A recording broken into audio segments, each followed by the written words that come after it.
आपका main focus है कि आपको इंग्लिश बोलना है एंड आपने सारे ग्रामर्स रूल्स पढ़ लिए हैं, सब कुछ कर लिया है, फिर भी आपको बोलना नहीं आ रहा है।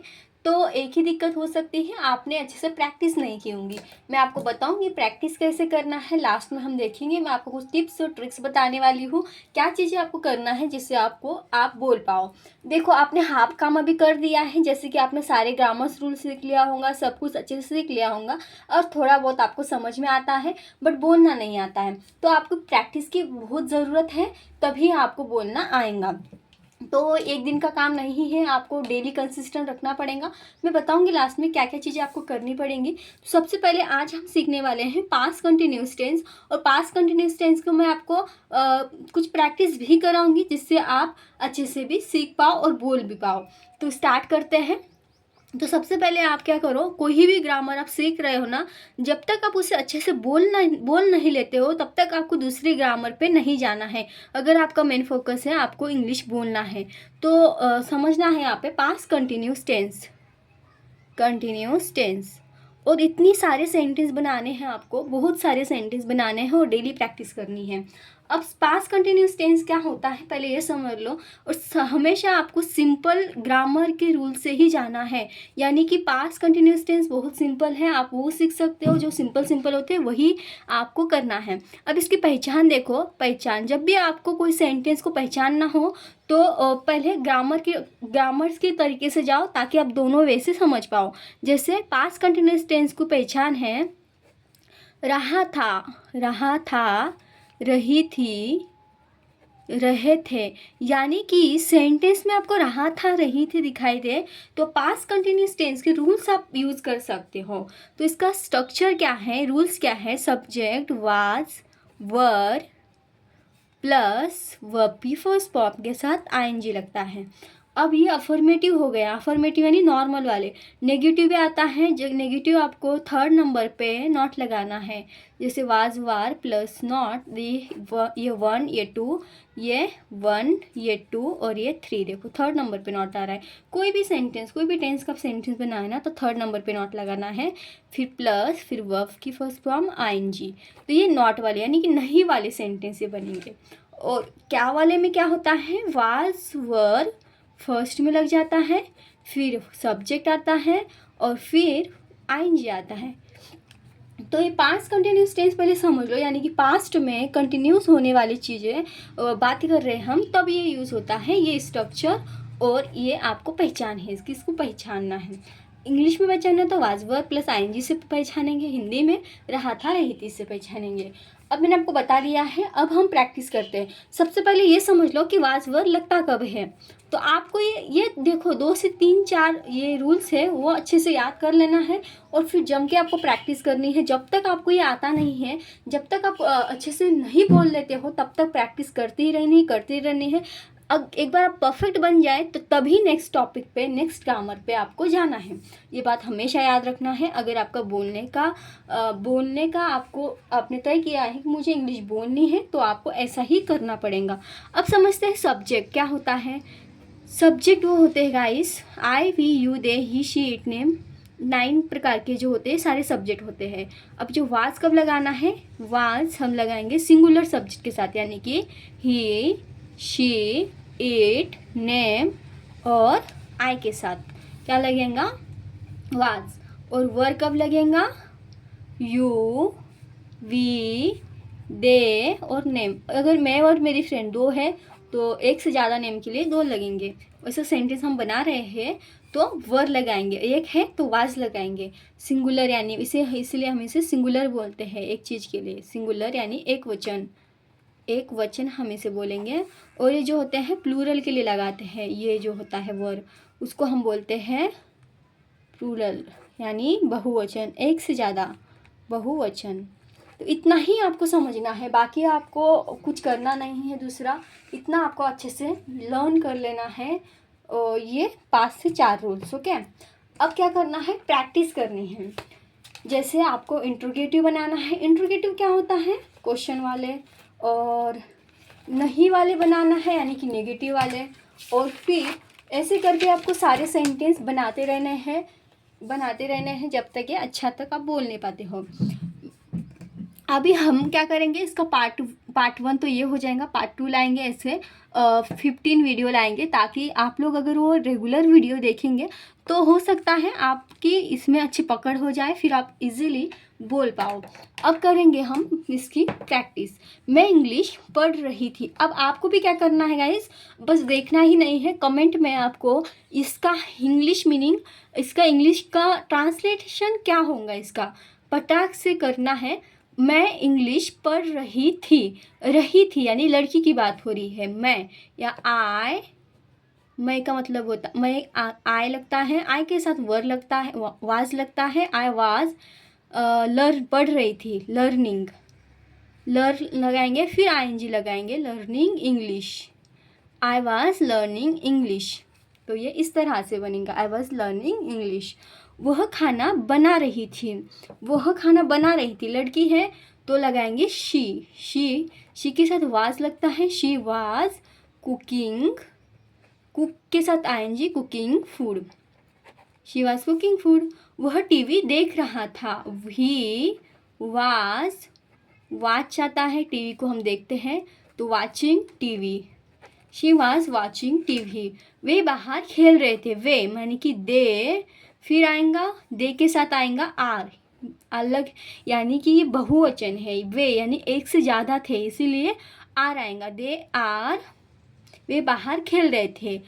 प्ले, फिर आएगा प्लेइंग, म्हणजे उसका ING, playing cricket. They are, sorry cricket का नहीं लिखा है यहाँ पे, वे बाहर खेल रहे थे, दे आर प्लेइंग आउटसाइड आएगा, आउटसाइड, बाहर यानी कि outside, they are playing outside.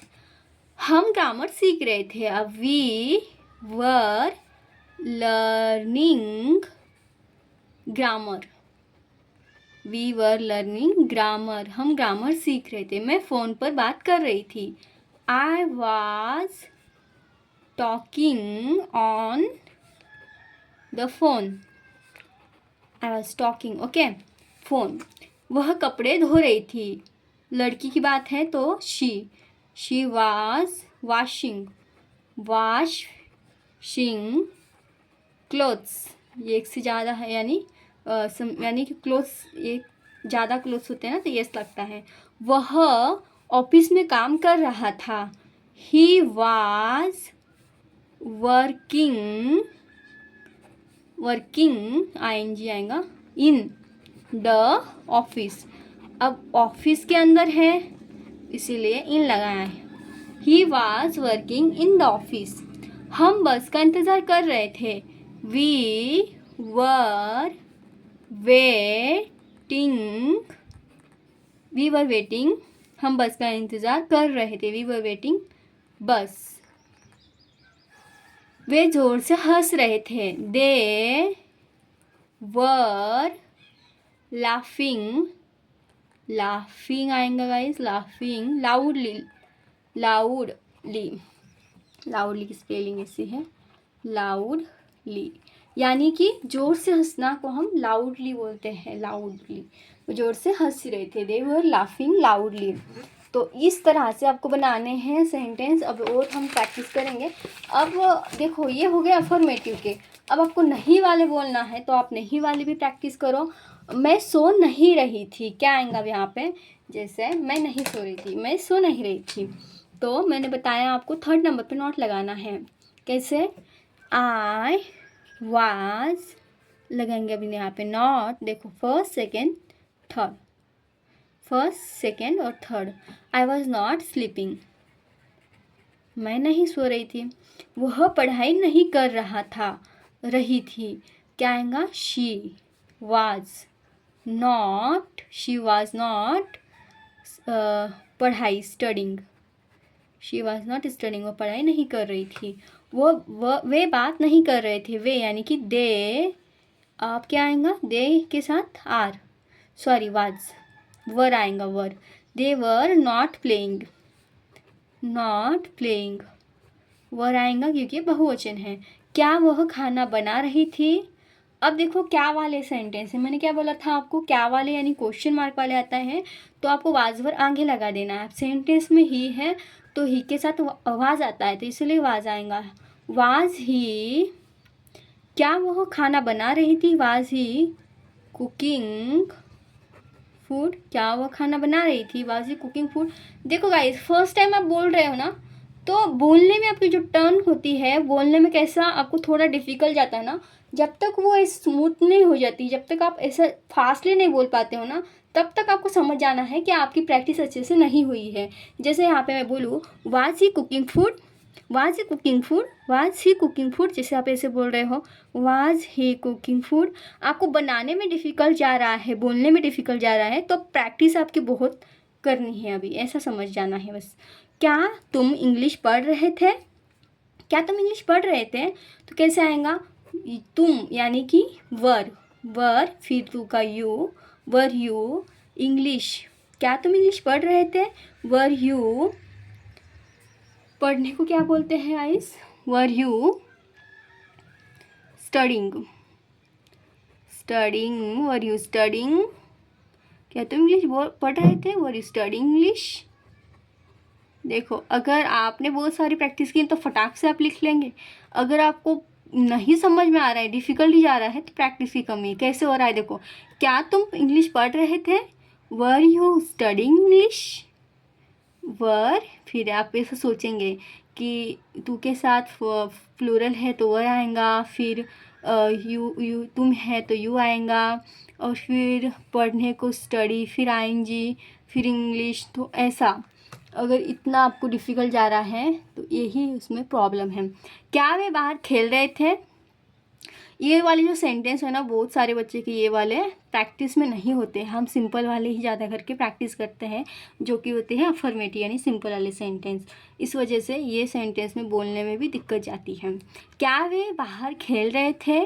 क्या वे बाहर खेल रहे थे? Were they playing out side? Were they playing outside? क्या वे बाहर खेल रहे थे? मैं नोट्स लिख रही थी। I was writing notes. अब मैंने ये जो बनाया आपने बहुत फटाक से बोल दिया होगा, और इसके बनाने के लिए आपको थोड़ा टाइम लगाऊंगा। तो वह म्यूज़िक सुन रही थी। She was listening to the music. तो गाइस, जैसे हम यहाँ पे टू लगाते हैं ना म्यूज़िक कुछ भी सुनने के लिए, तो टू का यूज़ होता है। वह गाड़ी चला रहा था। He was driving a car. हम मूवी देख रहे थे। We were watching a movie. तो इस तरह से आएगा। देखो, कोई भी स्क्रीन को हम देख रहे हैं, मोबाइल की हो, टीवी की हो, तो उसे हम वॉच बोलते हैं। अगर कोई चीज़ को देख रहे हो तो उसे सी बोलेंगे, बट कोई ही ऐसी जो स्क्रीन वाली हो तो उसे वॉच बोलेंगे, वॉच। तो इसे हमने लगाया वॉचिंग। आई होप गाइस थोड़ा बहुत आपको क्लियर हो गया होगा कंसेप्ट कि कैसे करना है। अभी देखो, अभी इतने में ही आपको नहीं हो जाएगा कि आपको ट्रांसलेट करते आ रहा है, तो ऐसा नहीं है कि आप सीख गए इंग्लिश। आप जब इंग्लिश सीखेंगे, जब आपको अच्छे से कुछ भी सेंटेंस आपको सुनने में आए और आप फाटक से उसका ट्रांसलेट कर पाओ, तब होता है कि आपने इंग्लिश सीख गए हो आप। तो अब हम इसका पार्ट 2 लाएंगे, पार्ट 3 लाएंगे, ऐसे बहुत सारे पार्ट्स लाएंगे जब तक ये टेंस अच्छे से हो नहीं जाता है। ओके, इसकी मैं प्लेलिस्ट बनाने वाली हूँ, प्लेलिस्ट आपको देखनी है, और इसके बहुत सारे सेंटेंस बनाने हैं, तब जाके ये आपको अच्छे से आ जाएगा। आपको ये नोट्स अच्छे से नोट डाउन कर लेने हैं, एंड मिलते हैं नेक्स्ट वीडियो में।